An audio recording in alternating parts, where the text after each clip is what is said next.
আমাদের প্রতিদিনের জীবনে আমরা যেভাবে জামা কাপড় পরি সেটা বোঝাতে ইংরেজিতে আমরা ওয়্যার বা পুট অন ব্যবহার করি। কিন্তু এই দুই শব্দের মাঝে এক সূক্ষ্ম কিন্তু গুরুত্বপূর্ণ পার্থক্য আছে। ওয়্যার মানে হচ্ছে শরীরে কিছু পরে থাকা, অর্থাৎ পোশাক বা জুতো ইত্যাদি পরে থাকা অবস্থাকে বোঝানো হয়। For example, I wear glasses, আমি চশমা পরি। She is wearing a red sari today, সে আজ লাল শাড়ি পরে আছে। আর পুট অন মানে হচ্ছে কোনো কিছু পোশাক হিসেবে পরা শুরু করা, অর্থাৎ যে মুহূর্তে তুমি জামা বা জুতো গায়ে তুলছো সেটা বোঝাতে পুট অন ব্যবহার করা হয়। For example, I put on my shoes before leaving, আমি বের হওয়ার আগে জুতো পরে নিই। She put on her makeup in 10 minutes. তবে অনেকে বলে I am putting on spectacles, এটা ঠিক যখন তুমি পড়ছো সেই মুহূর্তে। কিন্তু যদি সবসময় পরে থাকো বলবে আই ওয়্যার স্পেকটাকলস। তোমাদের জন্য রইল একটা মজার প্রশ্ন, he dash a hat every Sunday.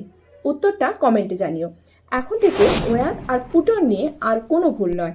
এমন সহজ আর মজাদার ইংরেজি শেখার ভিডিও পেতে সাবস্ক্রাইব করো আর বেল আইকনে ক্লিক করতে ভুলবে না। পরের ভিডিওতে দেখা হবে নতুন কোনো মজাদার গ্রামার টপিক নিয়ে।